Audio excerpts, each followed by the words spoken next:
في اخت بعتالي صحابي بينموا على الناس وعايزيني انم معاهم، ولما بقول لهم حرام وبرفض اشاركهم بيزعلوا مني وبيكلموني وحش. والمشكلة كمان ان عرفت انهم بيغتابوني وبيغتابوا ولادي وبيقولوا علينا كلام وحش للناس وبيعيبوا على لبسي وعايزيني اتبرج زيهم. مش عارفة اعمل ايه.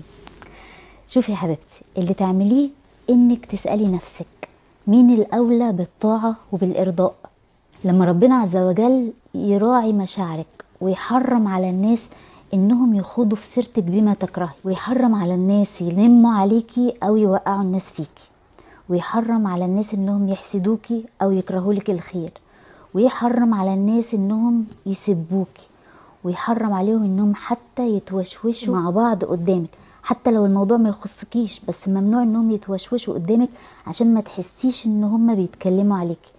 لما ربنا عز وجل يحرم عليهم النظرة ليكي بشهوة او النظرة بسخرية، يبقى ربنا هو الأحق بالمحبة والتعظيم والطاعة. شفتي ربنا مراعي مشاعرك قد ايه؟ ربنا أحق بوقتك وبجهدك وبصحتك ومالك وعيالك ونفسك.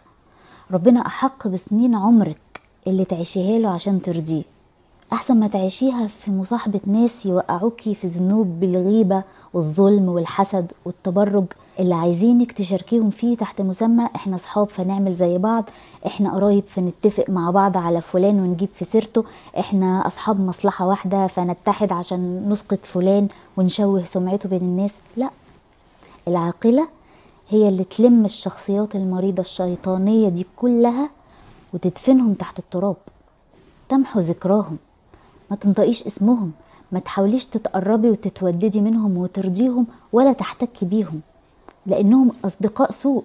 اجتماعك معاهم هيضيعك ويسوء سمعتك ويبوظ نفسيتك ويخسرك اخرتك. انصحيهم وهربي من حياتهم، يعني عرفيهم ان اللي بيعملوه ده غلط وكتي اختفي.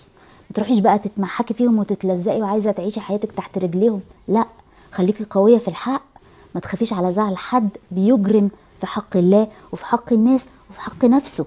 اللي يزعل يزعل، ما تشاركيهمش في الذنب، هما مش هينفعوكي في الآخرة.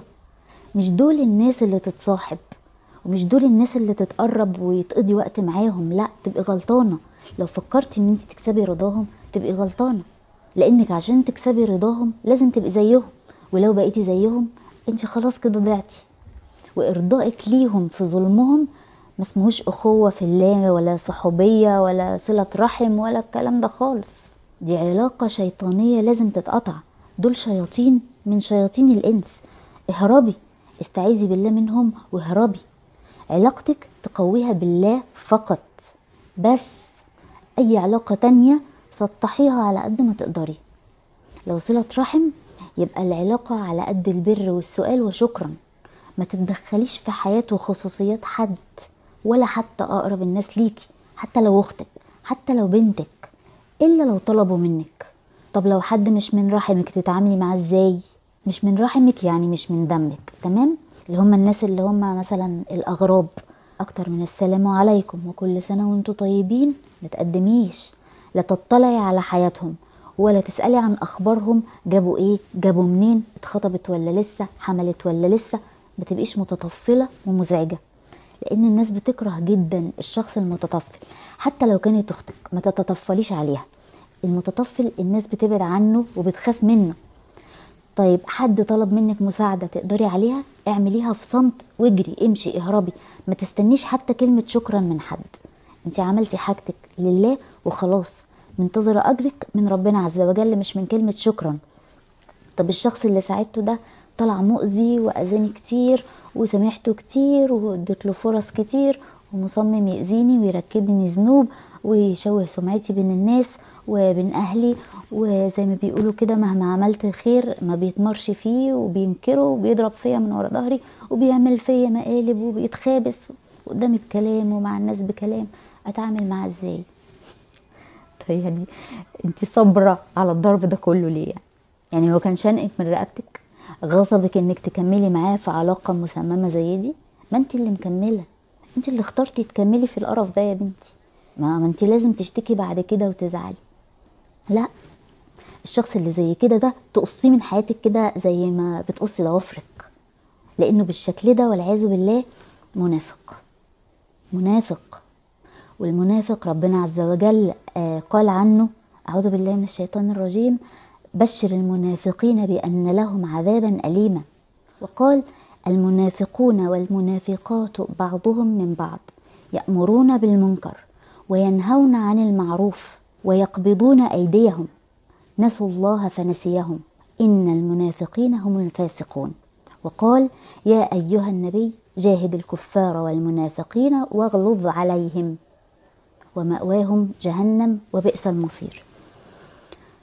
قال له جاهدهم واغلظ عليهم.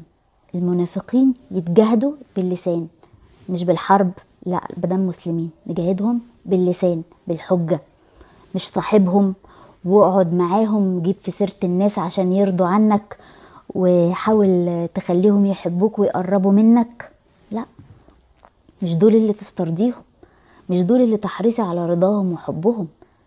ركزي واعرفي مين يستحق مصاحبتك ومين ما يستحقش حتى دقيقة من وقتك الغالي اللي هتتسألي عليه.